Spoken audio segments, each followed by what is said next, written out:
Fungsinya itu termasuk yang sistem imun juga untuk melawan penyakit. Nah, ini ya, vitamin D itu termasuk vitamin larut lemak. Nah, termasuk yang kayak vitamin A, vitamin E, vitamin K. Kalau yang vitamin B dan C itu yang termasuk larut air. Nah, kemudian untuk bentuknya, bentuk vitamin D itu ada dua nih. Yang biasanya dari asupan ada dua, yang D3 dan D2. Biasanya kita beli suplemen tulisnya D3 ya. Ini pokoknya ada bentuk D3, D2, terus yang 25 OHD ini yang biasa diperiksa di lab. Kemudian yang kalsitriol itu kalau udah bentuk yang akhirnya yang udah jadi. Nah, kemudian ini ya, yang vitamin D3 itu biasanya dari sumber-sumber hewan. Misalnya kita makan yang kuning telur, misalnya makan ikan, kemudian makan daging. Kalau yang vitamin D2 biasanya didapatkan dari tumbuh-tumbuhan. Misalnya sayur-sayuran atau misalnya jamur atau kedelai juga. Nah ini ya, kenapa disebut not your ordinary vitamin, karena terlalu banyak fungsinya. Pokoknya sebelum ini biasanya kita cuma ingat vitamin D, tulang, udah. Nah ini ya, ternyata banyak banget fungsinya. Memang salah satunya itu dia bantu dalam metabolisme kalsium. Nanti berhubungan sama osteoporosis. Jadi kalau misalnya kita mengkonsumsi vitamin D, jadi kalsium yang dari dalam asupan kita itu dia penyerapannya lebih bagus. Tapi jangan lupa, kita kalau misalnya sudah mengkonsumsi vitamin D dan kalsium harus diiringi dengan aktivitas fisik. Soalnya yang sel tulang kita itu dia nanti bisa bekerja secara optimal kalau misalnya ada tekanan pada tulang kita. Misalnya nih, saya minum kalsium sama vitamin D banyak nih, tapi saya nggak olahraga, jadi tidak maksimal juga. Kecuali saya minum kalsium, vitamin D yang cukup, lalu saya olahraga. Karena tekanan pada tulang akan mengaktifkan sel-sel tulang, jadi dia nyimpen kalsium itu, jadi tulangnya padat. Gitu ya, nanti hubungannya sama turunnya risiko penyakit osteoporosis. Kemudian ini yang lagi ramai diperbincangkan nih, daya tahan tubuh ya. Daya tahan tubuh bukan cuma sistem pernapasan maksudnya, tapi semua sistem pernapasan, sistem pencernaan, semua, kulit juga. Dan jangan lupa daya tahan tubuh selain kita kuat melawan penyakit dan juga mengontrol supaya ini yang penyakit autoimun tidak cepat kambuh. Kemudian untuk elastisitas pembuluh darah. Nah, elastisitas pembuluh darah ini nanti berhubungan sama penyakit jantung juga. Karena biasanya kita ngomongin jantung sekalian sama pembuluh darah. Karena kan sama tuh, dari jantung darah keluar ke pembuluh darah. Jadi biasanya penyakit-penyakitnya kita langsung satukan jantung dan pembuluh darah itu ya. Jadi kalau misalnya ini pembuluh darah kita nih kaku ya, misalnya pembuluh darah kita kaku kayak pipa nih. Jadi tekanannya cenderung tinggi. Beda kalau misalnya pembuluh darah kita elastis. Jadi pada saat ada darah lewat bisa membesar. Jadi tekanannya nggak terlalu tinggi. Jadi misalnya nih kita punya aliran darah, misalnya aliran darah. Kemudian kalau kita punya pipa yang kecil, pasti tekanannya jadi tinggi. Beda kalau misalnya pipanya besar, jadi kan tekanannya rendah. Jadi kalau misalnya pembuluh darah elastis, tekanan pasti turun ya. Kemudian kalau misalnya tekanan darah terukur, berarti yang kejadian yang penyakit seperti gagal jantung bisa dihindari. Kemudian ini vitamin D berguna juga untuk pertumbuhan sel. Dia bermanfaatnya dua nih, makanya bagus, bermanfaat dua. Kalau misalnya ada sel yang rusak atau sel yang mutasi yang berpotensi jadi kanker, itu menghambat, ya, dihambat sama vitamin D ini.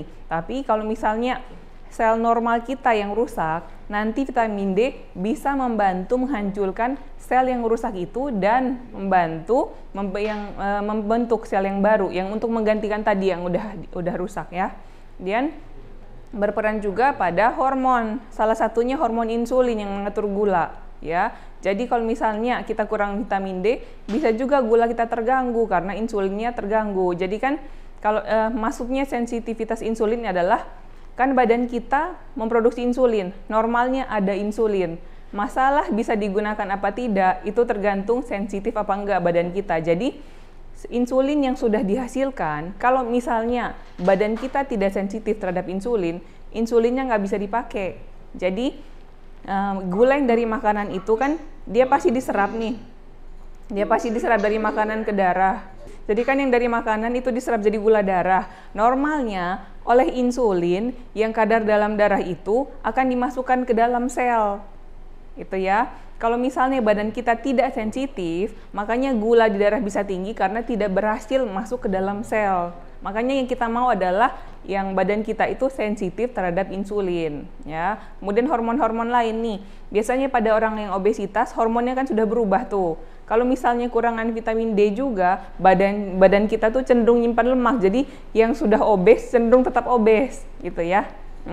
Kemudian neuroproteksi. Jadi dia karena vitamin D ini bantu aktivitas antioksidan selain misalnya vitamin E, selenium, mangan itu kan semua dia sebenarnya bukan sebagai single fighter di situ, dia membantu aktivitas antioksidan termasuk untuk memperbaiki sel saraf. Jadi kan sel saraf kita itu ada selnya yang bulat misalnya, kemudian nanti ada kayak cabang dari sel saraf yang satu ke saraf yang lain, jadi mereka tuh berhubungan. Jadi apabila terjadi kerusakan di selnya maupun di yang perhubungannya itu bisa diperbaiki oleh vitamin D. Kemudian jangan lupa bukan cuma di tulang, kalau otot juga dia kerjanya itu dibantu oleh vitamin D. Hubungannya adalah kalau yang kontraksi otot itu kan dia diatur sama kalsium. Jadi kalau misalnya kadar kalsium darah rendah, bisa juga tiba-tiba kedutan, tiba-tiba kram. Itu hubungannya. Jadi selama vitamin D-nya bagus, kalsiumnya bagus, jadi diharapkan kerja otot juga bagus. Nah ini ya, ini hubungan vitamin D sama metabolisme nih. Pokoknya kalau misalnya kita yang sufisien itu kan cukup tuh. Misalnya kita sudah kadar vitamin D kita cukup dalam darah. Nah kalau yang secara langsung itu dia akan mengontrol oxidative stress, yaitu yang oksidasi yang sudah terjadi akibat sistem pencernaan dalam badan maupun yang kita hirup, yang masuk semua itu semua dilawan ya. Yang pertama untuk DNA gitu ya. Jadi DNA yang sudah cenderung untuk mutasi atau yang rusak nanti dihancurkan sama vitamin D ini. Dia bantu menghancurkan yang rusak. Jadi tidak diharapkan tidak bertumbuh sebagai sel kanker ya. DNA yang rusak pokoknya dihancurkan. Kemudian sel-sel kita juga pokoknya diproteksi, dan kalaupun ada yang rusak nanti dia kan sel kita itu mampu menghancurkan diri ya, mampu menghancurkan diri, nanti dibantu untuk membentukkan sel baru untuk gantiin yang sudah hancur. Kemudian untuk yang sistem saraf pusat itu dia banyak tuh, selain ini ya mengontrol mood. Jadi kalau misalnya kita kurang vitamin D cenderung orang yang sensitif. Kalau nggak sensitif nanti suka marah, kalau nggak nanti bawaannya cemas gitu ya. Nanti misalnya biasanya orang yang nggak cemas tiba-tiba kurang vitamin D bisanya tiba-tiba sensitif, tiba-tiba cemas, keringetan gitu ya. Nah kemudian memperbaiki kecerdasan juga ya ini. Jadi kalau pada anak-anak kecil coba diperhatikan vitamin D-nya juga nih ya. Kemudian untuk yang ini penyakit kardiovaskuler tadi ya, kalau ngomongin jantung pasti ngomongin pembuluh darah, karena ngomongin pembuluh darah pasti ngomongin jantung karena semuanya berhubungan. Ini kita namakan kardiovaskular. Satu rangkaian itu namanya kardiovaskular, jantung dan pembuluh darah itu ya. Jadi kalau misalnya pembuluh darah bagus, otomatis jantungnya bagus. Jadi mengurangi kayak penyakit-penyakit seperti risiko stroke, serangan jantung, dan penyakit yang lain seperti yang pembuluh darah di mata, di ginjal, semuanya bisa dicegah. Ya, kemudian vitamin D itu membantu kerja mitokondria. Mitokondria kan dalam sel tuh, dia membantu pembakaran energi sama yang regenerasi sel. Jadi semakin bagus kalau misalnya vitamin D kita bagus. Ya. Kemudian itu tadi jangan lupa mengurangi obesitas, karena kalau misalnya kita kurang vitamin D, hormon kita berubah, hormon yang masalah mengatur lemak itu jadinya sudah nggak teratur, badan kita cenderung nyimpan lemak, nanti cepat lapar, lambat kenyang, nanti yang sudah obes malah semakin obes. Tuh. Kemudian yang berhubungan dengan hormon lain juga yang termasuk dengan kesehatan reproduksi, dan jangan lupa yang autoimun dan infeksi, karena semakin bagus pertahanan tubuh kita berarti infeksinya semakin jarang.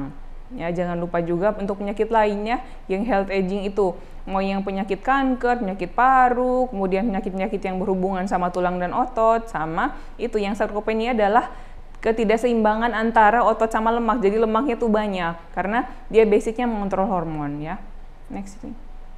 Nah ini sebenarnya berapa sih kadar vitamin D yang kita mau? Nah ini ya, harus dibedakan dulu antara defisien sama insufisien, karena beda nih. Kalau yang defisiensi itu kita definisikan kekurangan tingkat berat. Itu memang Jadi dosis terapi dosis tinggi, kita berikan vitamin D dosis tinggi. Kalau insufisien, berarti tidak cukup saja, berarti kekurangan tingkat sedang. Itu kita berikan biasanya dosis yang nggak terlalu besar juga kalau misalnya terbukti memang ada kekurangan ya. Yang kita anggap normal adalah yang 30-100. Nanti diperhatikan, biasanya labnya Indonesia itu kita pakai yang satuan nanogram per mililiter, bukan yang nanomol per liter ya. Kemudian untuk yang kadar toksik di atas 100. Jadi kalau misalnya kita lihat angka ini, memang normalnya batas bawah adalah 30, tapi ingat, itu baru batas normal. Nah, kadar optimal untuk sistem imun adalah 50 ke atas sampai 100. Jadi memang kalau misalnya kita mau menjaga sistem imun, dianjurkan periksa vitamin D di lab, biar kita tahu sebenarnya kita sufisien atau memang optimal, ya, apalagi kalau kurang. Untuk sumber vitamin D ada 2 tuh, nih, yang dari sinar matahari atau dari makanan atau minuman, ya. Pokoknya ada 2, sumber utama 2 nih. Yang pertama, kalau di kulit kita ini sebenarnya ada pravitamin D namanya. Memang normalnya di bawah kulit kita ada pravitamin D. Nanti pravitamin D ini akan diaktifkan oleh sinar matahari menjadi provitamin D. Selanjutnya akan menjadi vitamin D sama proses dalam tubuh ya. Kemudian yang kedua dari makanan nih. Dari makanan diserap, entah yang dari tumbuh-tumbuhan kayak D2 atau yang dari hewan yang D3. Kemudian setelah semua jadi D3, nanti di hati kita itu akan diproses ya menjadi yang 25 hidroksikolekalsiferol, kemudian akan dibawa lagi ke ginjal juga ya.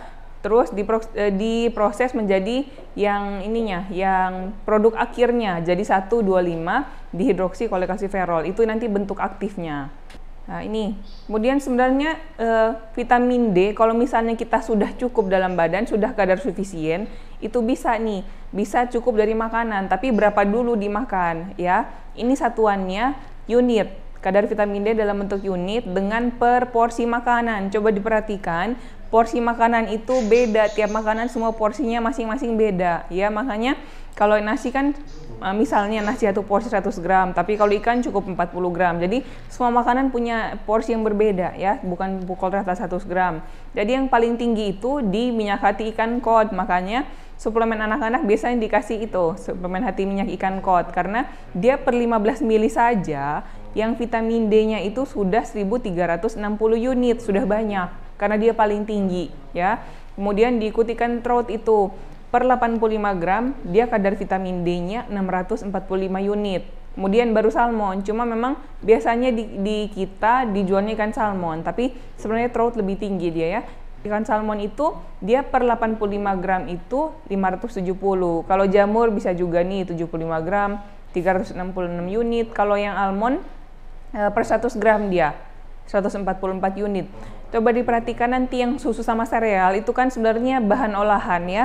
Susu sereal kan sebenarnya tergantung merek, ini diambil rata-ratanya. Jadi susu sekitar 250 mili 120 unit. Kemudian kalau kedelai kan yang bahan alami jadi bisa segitu ya.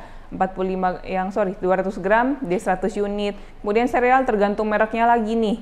Per 45 gram kira-kira 80 unit. Ikan sarden per 92 gram 46 unit. Kemudian telur kira-kira per butir itu 55 gram. Kalau yang ayam kampung mungkin kurang sedikit ya, mungkin 50-45 lah. Jadi kalau misalnya telur yang besar itu 55 gram, dia kadarnya per 1 butir itu 44 unit. Next. Nah ini, kalau dilihat bagan ini memang kayak ribet, memang sebenarnya ribet karena ini bagan sistem imun. Saya mau nunjukin bahwa sistem imun itu dia proses yang kompleks banget deh. Bukan cuma asal kita sakit apa enggak sakit, tapi prosesnya dimulai dari luar nih. Kalau dilihat yang di atas itu, pertama, semua kuman yang mau masuk pasti ngelewatin lapisan paling luar. Nah, lapisan paling luar apa? Pertama kulit. Nah, kemudian kalau yang kehirup kan jadi ke saluran pernapasan. Kalau yang kemakan minum pasti ke saluran pencernaan. Pokoknya dinding luar kulit, dinding luar sistem pernapasan, dinding luar sistem pencernaan, itu pertahanan pertama. Nah, yang berperan di situ sudah banyak vitamin sama mineral. Biasanya kita kalau ngomongin imun cuma ingat vitamin C, padahal kalau dilihat Ya bisa sekitar 10 yang berperan di situ ya, vitamin sama mineral, termasuk vitamin D juga. Jadi dari yang garda terdepan, yang kulit, saluran pernapasan, saluran pencernaan, vitamin D sudah berperan di situ, dari luar dulu sudah berperan ya. Kemudian setelah misalnya kuman yang berhasil masuk, dia harus ngelewatin 2 lagi proses dalam tubuh ya. Pertama, respon imun yang ini namanya, yang innate, yang sudah ada. Jadi kalau misalnya semua jenis yang kuman berhasil masuk, dia akan bereaksi sama. Itu yang pertama. Kemudian nanti kalau sudah lewat dari 12 jam, sistem imun yang selektif itu, yang adaptif namanya, itu baru bekerja. Jadi dia sudah spesifik untuk kuman yang masuk gitu ya. Jadi kalau sudah berhasil ngelewatin yang luar, pokoknya innate dulu nih. Yang innate itu pokoknya semua kuman sama semua perlakuannya. Nah, dari innate ini nanti muncullah respon peradangan. Respon peradangan itu contohnya kita rasakan demam. Ya, itu nggak sengaja. Jadi karena sistem pertahanan tubuh kita bekerja dari yang hasil keluaran dari sel itu nggak sengaja bikin kita demam. Pokoknya kalau misalnya proses peradangan dari sistem imun itu kita kenal gampangnya 3. Ada rasa panas, ya, ada bengkak, kemudian ada ada ini warnanya merah. Jadi contohnya yang paling gampang deh, kalau kita gigit nyamuk, 3-tiganya kelihatan tuh ya. Pertama bengkak, merah, terus kalau diraba yang di situ dia lebih panas dibandingkan yang daerah lain ya. Pokoknya yang peradangan 3 aja itu yang menonjol ininya, ciri-cirinya ya. Kalau misalnya bukan yang langsung bisa kelihatan di kulit, biasanya kita rasakan demam. Kemudian setelah itu baru yang proses spesifik terhadap kuman apa, misalnya yang masuk misalnya kuman demam berdarah, spesifik terhadap itu perlawanannya, itu namanya adaptive immunity ya. Next. Nah ini gampangnya ya. Jadi innate immunity itu dia dari pertama masuk sampai 12 jam pertama ya. Itu epitel itu adalah dinding paling luar dari sistem kulit, dari sistem pencernaan sama sistem pernapasan. Jadi dalam epitel itu sudah banyak sebenarnya sel dari sistem imun yang bekerja. Ada fagosit namanya, sel dendritik, komplement, sama natural killer. Jadi mereka nanti tugasnya pertama itu kalau udah berhasil masuk nanti kan dikenali. Nanti sel-sel ini dia bisa jalan ngikutin kuman itu, sudah ditangkap, nanti baru dihancurkan. Ya, kemudian setelah lewat dari 12 jam nanti terbentuk adaptive immunity, itu dari sel B sama sel T dengan macam-macam turunannya ini. Itu ya bisa dari 12 jam sampai lama, bukan cuma 7 hari, bisa juga berlanjut kalau misalnya memang jenis kumannya beda, bisa lebih lama. Next. Nah, ini ya. Pokoknya kalau kita lihat kulit kita nih seolah-olah tipis cuma segitu saja, padahal di mikroskop dia lapisannya banyak lagi, ada 5 nih ya. Jadi memang kalau kuman masuk lewat kulit tidak mudah, banyak banget dia harus lewatin. Ada 5 nih ya, mulai dari keluar yang corneum, lucidum, stratum granulosum, spinosum, sama basal. Nah nanti perhatikan kenapa sih kalau misalnya kita mandi airnya nggak menyerap, atau misalnya kenapa darah kita nggak keluar? Karena banyak banget lapisannya ini ya, termasuk yang stratum granulosum itu yang ada kandungan lemaknya, makanya airnya nggak meresap dalam ini badan kita. Kemudian untuk yang di sistem pencernaan sama sistem pernapasan itu unik karena dia bisa menghasilkan lendir yang nanti akan membantu mengeluarkan kuman yang nempel di situ. Ya jadi sistem pertahanan pertama yang sel yang untuk penghasil lendir itu mengeluarkan lendir dulu nih. Jadi diharapkan dengan lendir nanti kumannya bisa ngikut keluar karena di situ ada ujungnya sel itu ada dia kayak semacam sikat kayak rambut itu, jadi bisa menyapu sama lendir itu, nanti diharapkan kuman keluar. Itu pertahanan pertama dulu. Nah setelah itu kalau berhasil masuk baru nanti ditangani sama sel-sel yang tadi ya. Pokoknya dinding luar itu. Kalau kulit yang biasa ini dia ada 5 lapis dulu, makanya agak susah kumannya masuk.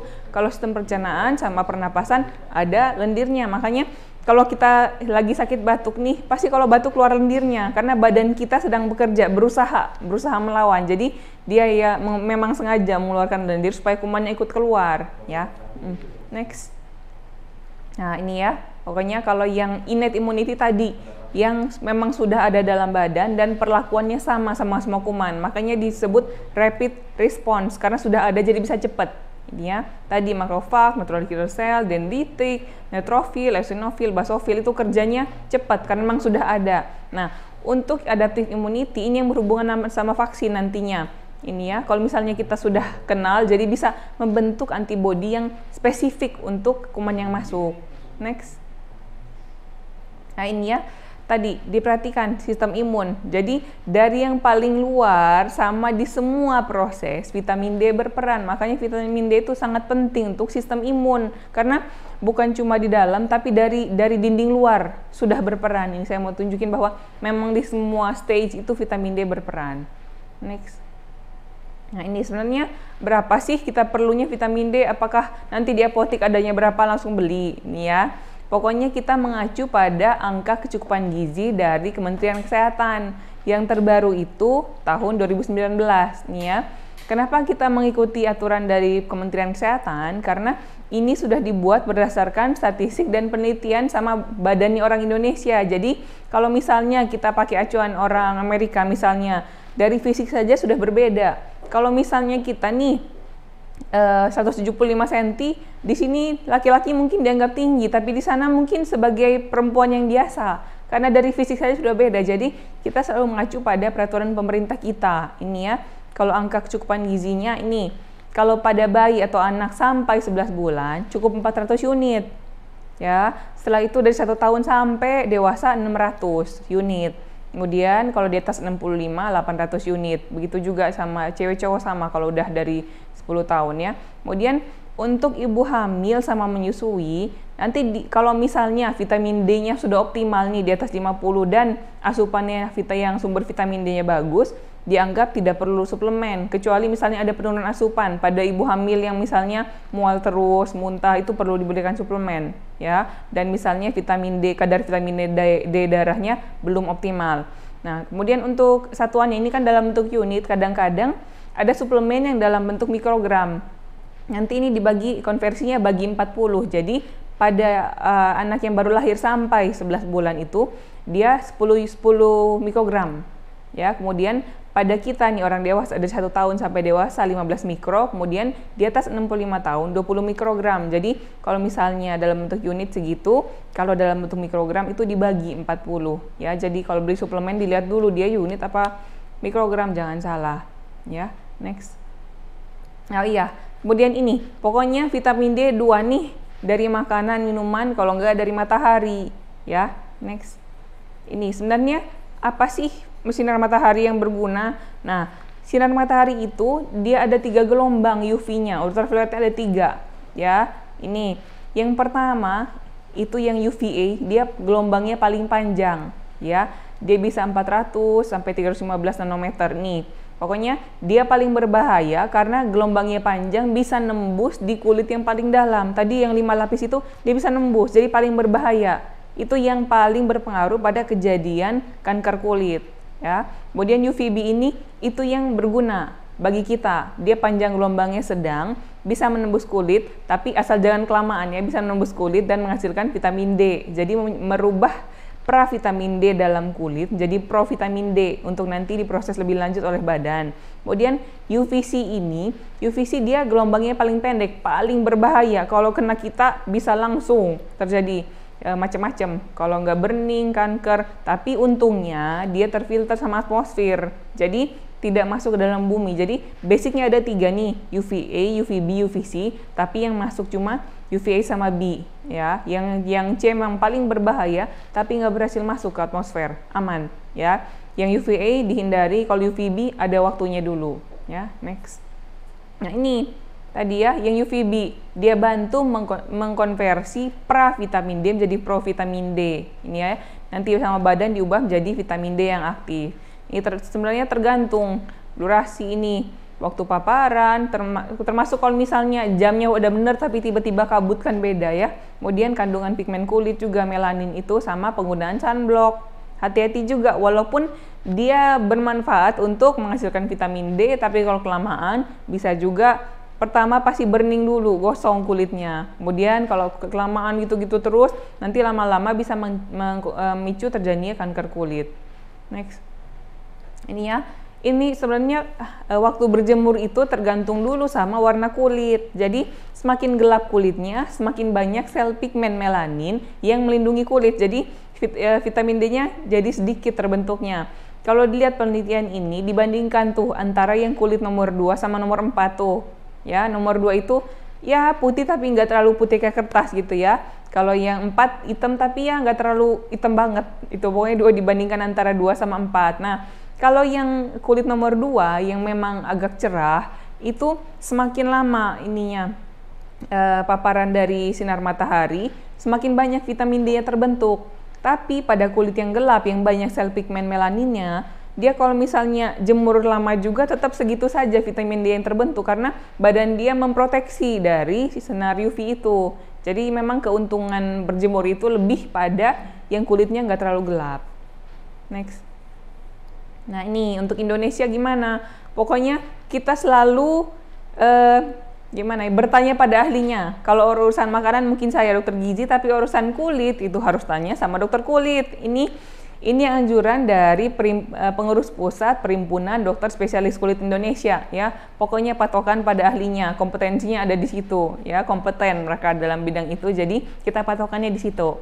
Ya, anjurannya nih jemurnya jam 9 pagi ya. Kalau cerah ya jam 9, kalau kabut mah beda ya. Kalau jam 9 itu optimal. 5 menit dulu deh.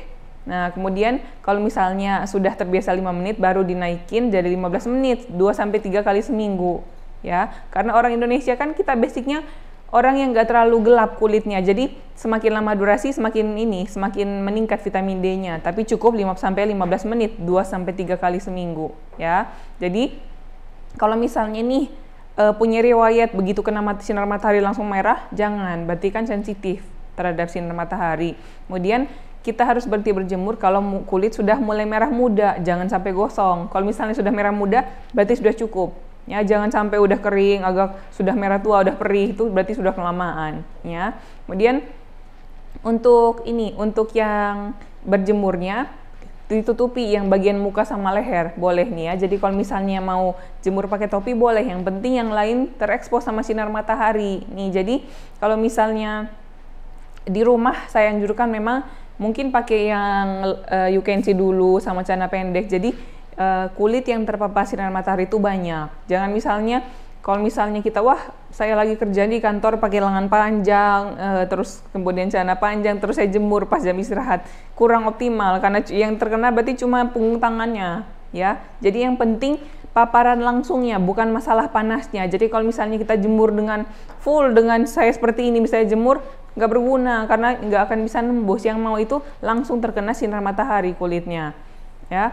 Kemudian kalau misalnya kita mau jemur siang bolong, sebaiknya jangan pada saat jam 10-14 karena itu yang UV-nya lagi kenceng-kencengnya itu, ya, bisa rusak kulit dan imun juga bisa turun, bukan cuma kulit saja yang rusak. Next. Nah ini sayangnya walaupun kita banyak matahari, banyak yang kurang nih, ya, karena entah nggak sempet jemur atau memang sengaja menghindari jemur, ya.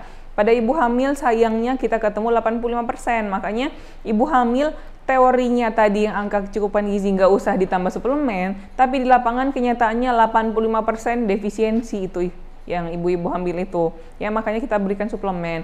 Kemudian anak-anaknya nih, anak-anak biasanya kalau yang baru lahir kan bayi baru lahir, dia sampai 6 bulan diharapkan vitamin D dari ASI ibunya. Tapi kalau misalnya sudah bisa makanan lumat, makanan lembek, itu juga kan harus diperhatikan vitamin D karena yang anak-anak itu ditemukan 44%, hampir setengah anak-anak itu kurang vitamin D-nya. Kita menganggap mungkin sama ini dianggap normal karena nggak periksa. Kalau kita periksa mungkin kurang. Selama ini kan memang ya udah nggak periksa dianggap normal kayak gitu ya. Kemudian untuk wanita nih, kalau yang cowok biasanya soalnya kalau keluar ya langsung aja sih, nggak ada pakai apa payung segala macam ya. Biasanya yang perempuan lebih dari setengah, 63% ini menderita kekurangan vitamin D karena kalau misalnya keluar mungkin bajunya tertutup, sengaja pakai lengan panjang atau sengaja tutupin atau pakai payung, jadinya malah kurang vitamin D. Kalau memang takut berjemur, jadi dianjurkan makan makanan yang banyak itunya kandungan vitamin D. Kalau nggak ambil suplemen kalau perlu ya. Kemudian ini lansia nih sampai 78,2% yang kurang. Jadi memang sebaiknya sih diperiksa biar kita tahu kan. Jangan sampai kita menganggap nggak ada keluhan apa-apa padahal sudah kurang. Next. Nah ini ya, gejala kekurangan nih. karena banyak fungsinya, jika kurang banyak juga dia akibatnya. Tapi memang gejalanya nggak terlalu spesifik. Jadi kita kalau misalnya nggak periksa lab vitamin D, kita nggak tahu nih bahwa terjadi kekurangan vitamin D karena gejalanya banyak nih. Pertama, nyeri punggung. Siapa sih yang nyangka nyeri punggung tuh gara-gara kurang vitamin D? Mungkin kalau kita nyeri punggung pertama dipikir tadi saya salah duduk ya, apa saya jatuh, apa misalnya salah balik, salah noleh, itu pasti pertama. Padahal bisa saja kurang vitamin D. Kemudian ototnya lemah. Ingat ya, vitamin D itu berhubungan sama kalsium. Penyerapan kalsium tergantung vitamin D juga. Jadi kalau kontraksi otot itu tergantung kalsium. Semakin kalsiumnya kurang, ototnya jadi lemah nih. Nyeri otot juga. Kemudian nyeri sendi ya. Belum tentu kalau kita nyeri sendi itu misalnya asam urat atau keseleo atau mungkin yang osteoartritis, rematik, belum tentu. Periksa dulu vitamin D. Kalau misalnya periksa vitamin D rendah, kemudian kita sudah terapi, sudah jadi normal, sudah optimal, masih sakit, baru kita pikirin yang lain. Selalu kita mulai untuk diagnosis itu selalu yang pasti penyakit yang paling rendah, paling ringan deh. Kalau misalnya ada keluhan apa kan pasti dicurigai yang ringan dulu, nggak langsung yang kita curiga penyakit berat ya. Kemudian ini karena dia berhubungan sama sistem pertahanan tubuh, jadinya mudah sakit. Kemudian sulit tidur karena berhubungan juga sama mood. Kalau misalnya kita cemas, ntar sensitif, pasti jadi sulit tidur. Nanti udah gelisah, bolak-balik, jadinya besoknya nggak seger. Ya. Kemudian mudah lelah, pasti. Karena kan yang otot, tulang juga berhubungan sama vitamin D. Nanti rasanya kok lemas terus ya. Atau misalnya cepet capek, atau sekarang saya misalnya naik tangga satu lantai kok ngos-ngosan ya. Jadi lebih lemah ya. Dan tadi gangguan mood ya, karena itu mood juga tergantung sama vitamin D, karena hormon yang dipengaruhi sama vitamin D itu terlalu banyak, dia kompleks, jadinya begitu vitamin D kurang banyak ya, termasuk mood juga. Terus keringat berlebih ya, keringat berlebih berhubungan sama rasa cemas itu. Jadi kalau misalnya kita cemas pasti ada misalnya keringat di telapak tangan, mungkin di ketiak atau bagian lain, karena orang beda-beda, ada yang keringatnya di muka, jadi keringatnya berlebih kalau kita bawaannya cemas ya. Kemudian karena berhubungan sama pertumbuhan sel, jadi rambut kita mudah rontok karena nggak bagus selnya. Jadi kalau misalnya mungkin tanpa dia apa-apain aja sudah rontok, apalagi kalau disisir tiba-tiba wah banyak rontoknya tuh ya. Biasanya kita kalau rambut rontok mungkin nggak berpikir bahwa vitamin D-nya kurang dulu, mungkin malah pikir yang lain-lain dulu, pakai dulu misalnya jenis sampo, tonik lah, serum lah. Jadi kalau misalnya kita kurang vitamin D juga bisa ya. Jadi kalau misalnya sudah coba semua sampo, tonik, serum, mungkin vitamin D-nya yang kurang ini ya. Kemudian jangan lupa, karena vitamin D berhubungan sama hormon, kalau kurang bisa disfungsi ereksi juga. Nanti bisa karena gangguan moodnya ke disfungsi ereksi, bisa juga karena dari vitamin D-nya langsung, karena dia berhubungan sama pembuluh darah. Semakin jelek pembuluh darah, berarti yang ereksi juga susah. Next. Ini ya. Tapi kalau misalnya nih kita udah takut kurang, jangan juga kebanyakan ya. Pokoknya kalau misalnya kadar sudah optimal dalam darah, tinggal melanjutkan sesuai angka kecukupan gizi dari yang Kementerian Kesehatan tadi ya. Karena kalau yang kelebihan juga bahaya nih. Nih ya. Jangan lupa vitamin D itu berhubungan sama penyerapan kalsium. Ini, kalau kelebihan vitamin D, berarti kalsium kan ketahan semua dalam darah. Nah, kalau kelebihan itu tadi, karena kan kalsium berhubungan sama kontraksi otot, termasuk otot jantung, bukan cuma otot di tangan, di kaki, termasuk jantung ya. Ini bisa juga kerusakan jantung, pembuluh darah, dan ginjal juga, karena kalau misalnya penumpukan kalsium terus-menerus bisa terjadi batu, itu ya. Kemudian untuk yang orang normal nih, menurut EFSA itu dia 4.000 per hari. Itu orang normal. Tapi kalau misalnya untuk yang memang kekurangan berat, kita bisa sampai kasih 10.000 nih ya. Kemudian kalau misalnya kita sudah mengkonsumsi suplemen, terus diperiksa sudah lebih dari 100 kadar vitamin D kita, cukup dulu suplemennya. Turunin dulu kadar vitamin D, karena dia batas atasnya 100. Ya. Next. Nah ini gejala kelebihan sama, karena dia efeknya sangat banyak, gejala kurang atau lebihnya juga jadi banyak, nggak terlalu spesifik ini ya. Pasti ini merasa lelah, lemah, karena tadi kalsiumnya nggak bagus. Terus mengantuk, ya mengantuk, bisa sakit kepala, nafsu makan hilang, jadi haus, mulut kering, bisa mual juga, kemudian BAB-nya tidak teratur. Jadi kalau misalnya kita sudah merasa lelah atau misalnya yang nggak biasa deh, misalnya orang yang biasanya aktif tiba-tiba sekarang cepat capek, jadi yang sensitif, gangguan mood, sering ngantuk, nanti lebih baik periksa vitamin D ini soalnya terlalu banyak gejala yang tidak spesifik. Next. Nah ini ya, sebelum saya mengakhiri presentasi ini, saya mau menyampaikan pesan umum di gizi seimbang nih. Karena gizi seimbang ini sudah dimulai dari 2004. Dulu, zaman dulu itu kita slogannya 4 sehat 5 sempurna. Pada zaman waktu Indonesia masih bergelut sama masalah gizi kurang sama gizi buruk. Waktu itu selalu masalahnya kalau dilihat di berita nanti anak busung lapar lah, nanti gizi buruk.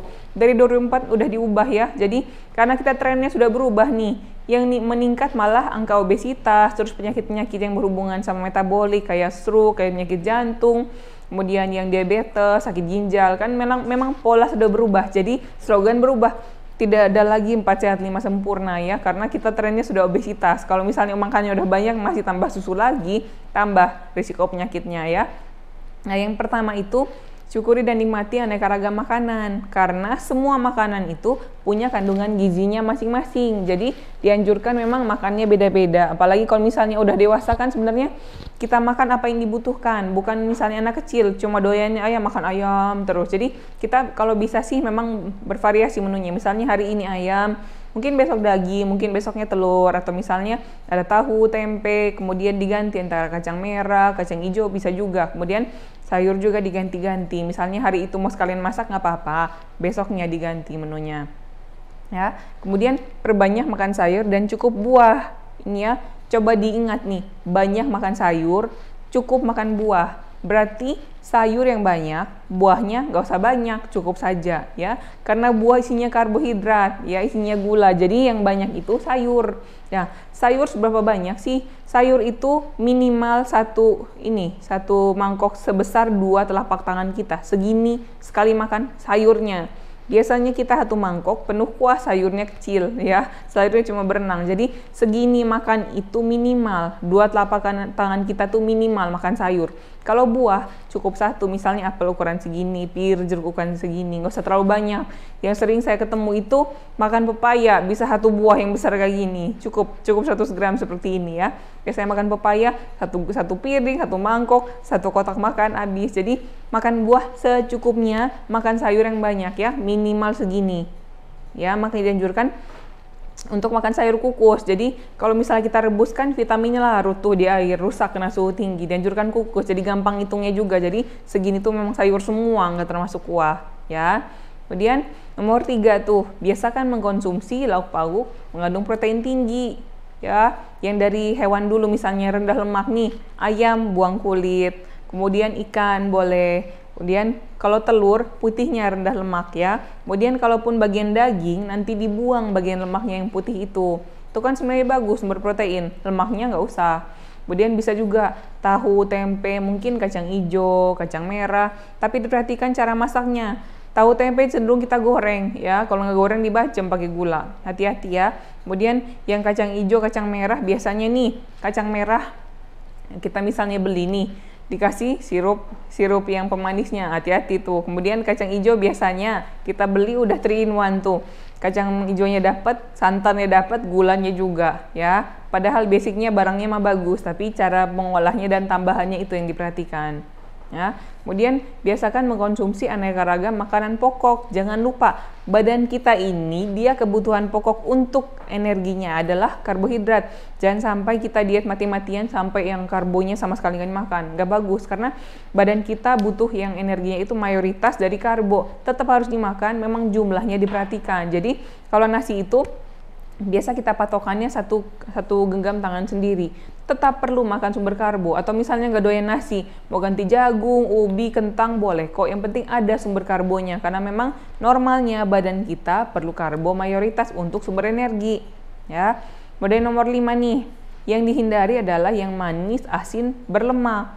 Ya, jangan sampai nanti udah benar makannya, udah ada nasinya, kemudian ada lauk pauk rendah lemak, nanti ada yang minumnya manis, atau misalnya lauknya digoreng dengan kelebihan minyak, atau misalnya asinnya berlebihan, kan gak bagus. Jadi badan kita masih perlu garam kok, tapi nggak terlalu banyak. 1 sendok teh per hari itu cukup Ya, kemudian untuk lemak, kebutuhannya itu cuma 1 sendok teh per kali masak, jangan kelebihan. Ya, next. Ini 6, nomor 6, sering di skip ini, apalagi yang sibuk. Sarapan mana inget sih, kalaupun sarapan paling yang sederhana ya. Pokoknya biasakan sarapan. Sarapan itu apa sih? Nah, ya sarapan itu tetap lengkap, ada sumber karbohidratnya, ada lauk pauknya, ada sayurnya. Idealnya seperti itu. Jadi kalau misalnya nih mau buru-buru nggak sempet makan nasi ayam sayur misalnya, boleh misalnya yang nasinya diganti roti atau misalnya kentang, bisa diganti itu roti. Kemudian jangan lupa tengahnya jangan selai manis lagi, kita perlu protein, misalnya di tengahnya kasih ayam, daging, telur, ikan kan bisa, jadi sandwich yang asin bukan yang manis lagi. Kemudian sayurnya jangan lupa ditaruh juga dalam situ ya. Kemudian nomor 7, biasakan minum air putih yang cukup. Nah, cukupnya seberapa sih? Kan tergantung. Sebenarnya target kita itu adalah warna urin kuning muda. Jadi masalah cukup itu kalau warna urin kita sudah kuning muda. Kita patokannya minimal 8 gelas per hari. Ya, tergantung aktivitas. Kalau misalnya kita dalam ruangan yang ber-AC, 8 gelas cukup. Tapi kalau misalnya kita olahraga atau kegiatan hari itu banyak yang keluar ruangan yang panas, pasti lebih. Jadi mungkin hari itu saya udah minum 4 liter nih udah cukup. Belum tentu. Mungkin saya hari ini aktivitasnya keluar nih. Mungkin yang di siang bolong yang panas banget saya harus aktivitas di luar. Mungkin kurang 4-5 liter itu. Jadi tergantung warna urin. Kalau misalnya sudah kuning muda baru cukup, ya. Kemudian nomor 8 itu biasakan baca label pada kemasan pangan. Kalau kita perhatiin nih di supermarket, minimarket, kalau kita lihat bagian belakangnya kemasan makanan itu kan sebenarnya ada yang ininya, yang komposisi kalorinya berapa, karbonnya berapa, protein, lemak. Itu harus diperhatikan karena satu bungkus belum tentu satu saji untuk 1 kali makan. Misalnya biskuit nih, biskuit itu 4 keping sama dengan 1 porsi nasi. Jadi kalau sudah makan 4 biskuit, sudah nggak boleh makan nasi, udah sama, masuk sudah kalorinya 1 porsi nasi ya. Jadi baca dulu, kadang-kadang kita miss tuh ya. Di belakangnya biskuit ditulis tuh mungkin 1 biskuit itu untuk 5-6 kali makan. Jadi pada saat kita makan, nggak sengaja nih makan setengah bungkus biskuit, mungkin kalori yang masuk sudah sama dengan 3-4 porsi nasi ya. Biasanya miss di situ, makanya kadang-kadang pasien datang, kenapa saya gemuk ya dok, padahal saya nggak makan apa-apa loh, cuma makan biskuit, tapi sekali duduk nggak sengaja setengah bungkus atau bungkus ya, kemudian baru makan nasi lagi, jadi kan kedobelan. Nah, nomor 9 ini, cuci tangan pakai sabun dan air bersih mengalir atau enggak hand sanitizer kalau nggak punya akses ke air ya. Pokoknya kalau yang ini, apalagi yang sekarang pandemi ini, pokoknya kalau misalnya kita habis dari ngapa-ngapain deh, begitu ada kesempatan langsung cuci tangan ya. Kemudian jangan lupa aktivitas fisik yang cukup dan pertahankan berat badan normal. Jangan lupa untuk sehat yang dijaga tuh 3, makan dijaga, yang olahraga dijaga juga, sama tidur harus teratur. Itu untuk sehat harus 3 itu yang kerja bersamaan ya. Kemudian masalah berat badan, sebenarnya sih bukan mau body shaming ya. Jadi berat badan normal itu penting, bukan masalah ukuran, tapi kelebihan lemak dalam badan itu bisa berakibat buruk. Jadi risiko penyakit pasti meningkat. Yang sering ditemui pada orang obesitas itu pasti yang pertama yang tekanan darah dulu naik. Kemudian kalau kita periksa gula darah, kalau nggak tinggi udah mepet, yang kita sebut prediabetes, yang sudah mengarah ke diabetes, pokoknya udah naik gula darahnya dibandingkan normal. Kemudian kolesterol hampir pasti tinggi, dia barengan sama tekanan darah, hampir pasti kita dapatkan tinggi di situ ya. Kemudian jangan lupa, dari yang gulanya sudah semakin tinggi, kemudian darah tinggi, kolesterol tinggi, itu kan nanti kalau misalnya dibiarkan bertahun-tahun, risiko penyakit serangan jantung, stroke, mau penyakit ginjal, kemudian yang sakit-sakit lain, misalnya dari gula darah saja kan bisa yang matanya rusak, ginjalnya rusak juga. Dari tekanan darah saja sendiri bisa merusak ginjal. Jangan lupa ya. Jadi kita sebenarnya bukan masalah ukuran, tapi yang lemak lebihan dalam tubuh itu yang berbahaya. Terima kasih ya, semoga berguna ini yang peran vitamin D ini. Soalnya memang kita selama ini cuma ingat di tulang saja ya. Jadi sebenarnya dia banyak fungsinya. Semoga bermanfaat. Oke, terima kasih banyak penjelasannya Dr. Ingrid. Sama-sama. Sekarang kita buka sesi pertanyaan ya dok ya. Oke, ya Bapak Ibu yang ingin bertanya bisa langsung dibuka aja mic-nya. Ya, dok, saya mau bertanya. Oke, boleh. Ibu siapa? Disebutin ya Bu ya Ya, namanya. ya, dengan Ibu Sri Lestari. Oke, ya silakan Bu pertanyaannya. Ya, dok. Saya mau bertanya. Nah, saya mau bertanya karena begitu banyaknya vitamin D untuk kegunaannya ya, dok. Jadi untuk sistem imun tubuh gitu banyak bagus gitu. Terus bagaimana dengan vitamin-vitamin yang lainnya gitu untuk kesehatan, vitamin A, vitamin B, C, terus yang lain-lainnya itu gimana itu, dok, fungsinya? Terus yang kedua, ini perbedaan vitamin vitamin D2, D3, apakah fungsinya beda-beda? Itu aja, dok. Makasih. Tadi yang seperti saya jelaskan di slide yang pertahanan tubuh ya, dari yang perlindungan pertama saja yang paling luar itu kan sudah banyak banget vitamin sama mineral yang bekerja, bukan cuma vitamin D. Tuh ya, kalau dilihat di atas tengah ini.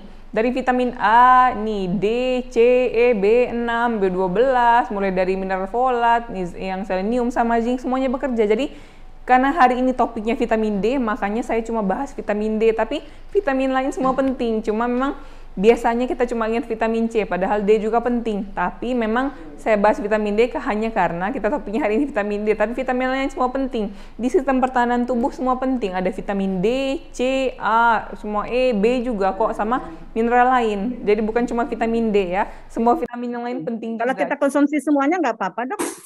Nggak apa-apa. Oh begini, yang penting jangan kelebihan, karena kan tadi seperti vitamin D, dia punya ini juga, punya kadarnya dalam darah maksimal. Jadi kalau misalnya asupan sudah bagus, nggak usah lagi ditambah. Tapi kalau misalnya kita sadar nih, asupan saya kurang, boleh tambah suplemen. Gitu. Oh iya, ya. Ya, dok. Dan yang kedua gimana tadi, Bu? Yang vitamin D, D2 sama D3 itu fungsinya beda-beda ya, dok? Beda apa enggak gitu? Vitamin D, vitamin D, vitamin D2, D3 itu. Nah, ya, fungsinya beda-beda kan? Vitamin D itu kan sebenarnya garis besarnya namanya vitamin D. Nah, vitamin D3 itu yang kita dapatkan dari sumber hewan. Jadi kalau misalnya kita makan ikan, makan telur, makan daging, dapatnya D3. Ya, terus kalau misalnya kita makan tumbuh-tumbuhan, misalnya jamur atau kedelai yang sumber vitamin D, kita dapatnya D2. Jadi basicnya itu vitamin D, hanya bentuknya beda. Nanti kalaupun kita makan D2, sama badan kita akan diubah jadi D3 dulu, baru yang jadi yang ketiga itu yang kalsidiol, sama kalsidiol itu yang dibentuk di hati, kemudian yang kalsitriol itu yang produk akhir setelah dari ginjal. Jadi tetap namanya vitamin D, kalau dari hewan D3, yang dari tumbuhan D2. Nanti akan diubah semuanya akhirnya jadi kalsitriol yang terakhir itu. Sama-sama. Ya, dok. Makasih, dok. Sama-sama, Bu. Ya, makasih, dok. Oke, ya. Izin bertanya, Dokter Tania. Ya, silahkan disebutkan namanya. Ya, Nurul dari UP3 Cikupa. Ya, silahkan. Baik, Dok. Jadi begini, terkait pemenuhan kebutuhan harian tubuh untuk vitamin D kan tadi beda-beda ya untuk anak, pria, perempuan maupun ibu hamil. Nah, tapi kan kebanyakan vitamin yang dijual di pasaran itu kan contohnya misalkan vitamin D3 itu rata-rata sekitar 1.000 IU sampai 5.000 lah segitu. Nah, tadi dilihat kan untuk perempuan itu, contoh untuk perempuan itu kan kayaknya nggak lebih dari 800 ya. 600 untuk ya 800. Nah, sementara kan untuk kayak vitamin-vitamin yang dijualan di pasaran itu sekitar 1.000 atau sampai dengan 5.000. Nah, kalau misalkan itu bagaimana ya untuk mengkonsumsinya gitu kan, dalam satu kapsul itu kan berarti mengandung 5.000 unitnya gitu. Nah, selain itu kalau misalkan kita kelebihan vitamin D itu efek sampingnya seperti apa? Sama ini, Dok, bagaimana kita bisa mengetahui kan dari D3 itu kan kita bisa didapat dari hewan, maksudnya dari kandungan-kandungan hewan seperti ikan dan lain-lain. Nah, terus kita mengkonsumsi vitamin juga gitu, yang vitamin D-nya. Itu kan otomatis mungkin akan kelebihan secara hariannya yang kita dapat di tubuh kita itu. Nah, bagaimana, Dok? Mungkin apakah ada efek sampingnya seperti itu jika kita kelebihan vitamin D? Terima kasih, Dok. Memang kalau dilihat kan memang kalau orang dewasa 600 saja cukup. Cuma memang kita pertama untuk tahu dulu kebutuhan kita harus periksa lab, kadar lab vitamin D kita berapa dulu. Kalau misalnya normal tapi mepet kayak 30, itu kan kalau kita minum 1000 nggak apa-apa karena kita mau target optimalnya 50 dalam darah. Ya, kalau dosis 5.000 itu biasanya kalau sudah di kadar yang insufisiensi, yang sudah kekurangan, itu baru kita konsumsi yang 5.000 memang. Atau misalnya lagi ada sakit, yang infeksi, boleh dosis tinggi. Tapi kalau untuk sehari-hari, kalau misalnya nih kadar vitamin D-nya sudah 50, tadi ingat ya, normal tuh mulai dari 30, kita maunya optimal 50. Kalau misalnya sudah 50, beli yang dosis rendah aja, karena ada juga yang 400. Nanti kan dibantu sama dari makanan. Tadi yang ada tabel itunya, yang sumber makanan kan bisa, yang ikan, mulai dari minyak hati ikan kod, kemudian ada kedelai juga, susu bisa. Jadi kalau misalnya memang ibu kadar vitamin D-nya dalam darah sudah 50 ke atas, boleh dia tidak mengkonsumsi suplemen saja, malah dari makan saya cukup. Tapi kalau misalnya masih normalnya di bawah 50, bisa pakai suplemen yang 1000. Ya, kalau misalnya ibu takut yang 400 aja, jadi karena tambah dari makanan. Cuma nanti diingat, kalau misalnya kadar vitamin D-nya sudah lebih dari 100, yang suplemen 400 juga jangan. Memang tergantung kadar dalam darah, itu pentingnya diperiksa supaya nggak kelebihan. Tadi kan kalau yang untuk kelebihannya sudah dijelaskan di slide yang akhir-akhir itu. Yang pertama pasti berhubungan sama otot jantung. Kalau misalnya kita terlalu banyak vitamin D, yang kita takutkan adalah otot jantungnya iramanya langsung berubah. Jadi kan kita maunya otot itu kerjanya optimal lah. Kalau kelebihan malah kalsium yang terserap itu terlalu banyak, malah berpengaruh bukan cuma di otot tangan kaki, tapi otot jantung juga. Makanya sebaiknya diperiksa supaya kita jangan asal minum suplemen. Baik dok, terima kasih dok. Sama-sama Bu. Izin Bu Dokter Tania. Oke, silakan Pak Aditya. Ya, saya Adit, mohon izin Bu Dokter nanya tentang vitamin D selalu terkait dengan sinar matahari, sebagaimana tadi juga udah dijelaskan sama Bu Dokter. Nah, apakah vitamin D juga harus selalu berhubungan dengan sinar matahari? Kalau misal memang kita pekerjaannya jarang di sinar matahari itu, apakah bisa akhirnya kita mengkonsumsi vitamin D lebih banyak gitu, ataukah misal kita terlalu banyak sinar matahari jadi kita akan bekerja lapangan, ya udah kita berarti vitamin D-nya dikurangi gitu, ataukah tidak ada hubungannya Bu? Kalau yang memang sumber vitamin D kan dua, dari asupan sama dari matahari. Kalau misalnya kita sadar nih, wah saya jarang kena matahari, jadi yang asupan, yang makanan yang mengandung vitamin D harus dibanyakin. Mungkin misalnya dibanyakin ikan trot atau salmon atau kedelai tadi ya, atau jamur, atau yang gampangnya mungkin beli yang minyak hati ikan kod, itu kan paling tinggi vitamin D-nya. Jadi kalau misalnya sudah sadar jarang kena matahari, paling tidak sebelum yang asupannya ditambah. Kemudian kalau misalnya kita yang malah jenisnya di luar rumah terus, yang penting perhatikan tadi rekomendasi dari Perhimpunan Dokter Kulit, jemur tuh jam 9 pagi ya, yang dihindari itu jam 10 sampai 14. Jadi disesuaikan. Kalau misalnya memang kerjanya siang bolong kena mataharinya, berarti tidak optimal. Ya, pokoknya disesuaikan, karena dia sumbernya dua, boleh. Kalau misalnya jenis yang jarang kena sinar matahari, berarti asupannya ditambah. Tapi kalau misalnya sudah kena sinar matahari pun nanti diperhatikan jamnya, karena rekomendasinya jam 9. Terus kalau misalnya masalah tambahannya lagi berapa, tergantung hasil lab vitamin D-nya. Kalau misalnya kadarnya sudah optimal, cukup dari makanan saja. Tapi kalau kurang, baru kita tambahin suplemen lagi. Oke, gimana Pak? Sudah cukup jelas ya? Siap, cukup, terima kasih. Sama-sama Pak. Oke, ini ada di kolom chat dok. Dari Pak Argin, apakah bisa terjadi pembentukan vitamin D jika seseorang menggunakan sunblock saat berjemur dok? Ya, jadi kan yang di filter itu adalah yang UVA. Karena UVA itu gelombangnya paling panjang, bisa nembus sampai ke dalam. Dia kan panjang gelombangnya paling panjang tuh. Dia memang yang kita blok itu UVA-nya. Jadi UVB-nya tetap kita mau. Tapi ingat, tetap waktunya dibatasi 5 menit dulu pertama. Kalau misalnya kita baru terpapar 5 menit kulit sudah merah muda, cukup, berarti udah terbentuk. Berarti kulit kita nggak cukup pigmen melanin ini yang untuk melindungi kulit. Tergantung memang. Jadi kalau misalnya pakai sunblock pun tapi jenis kulit misalnya kulitnya yang putih banget terus melaninnya kurang, tetap bisa terbentuk, tapi memang UVA-nya saja yang ditangkal. Selanjutnya ada lagi yang ingin bertanya? Izin bertanya, Ibu Dokter. Silahkan sebutkan namanya ya Pak ya. Saya Wira dari Banten Selatan. Oke. Dok, saya mau tanya, ini dok, kita itu makan pisang, boleh nggak sih banyak-banyak dok? Makan pisang. Soalnya gini, saya punya pengalaman. Kawan saya dulu waktu masih tugas di luar Jawa, itu dia kakinya itu kenapa ya, kram atau apa gitu. Udah lama nggak sembuh-sembuh, akhirnya dia tanya dokternya di Bali.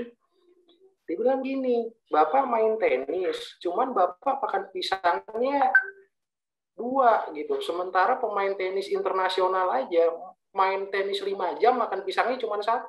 Jadi kata dia, entah kenapa lah gitu. Memang benar seperti itu ya dok ya. Karena jujur aja nih, semenjak pisang itu dijual di Indomaret, jadi hampir tiap hari itu ada pisang di rumah. Ya, sehari makan 2 lah atau 1 gitu. Sebenarnya baik nggak sih makan pisang, dok? Karena atlet aja kalau makan pisang 1 itu bisa main tenis sampai 5 jam gitu loh, di lapangan terbuka seperti itu. Itu aja, dok. Terima kasih. Iya, Pak. Kalau pisang kan dia bukan sumber vitamin D memang. Ini Bapak tanya hubungannya ada kaitannya dengan vitamin D apa enggak ya? Enggak, bukan dok, bukan vitamin D ini. Di luar vitamin D, iya.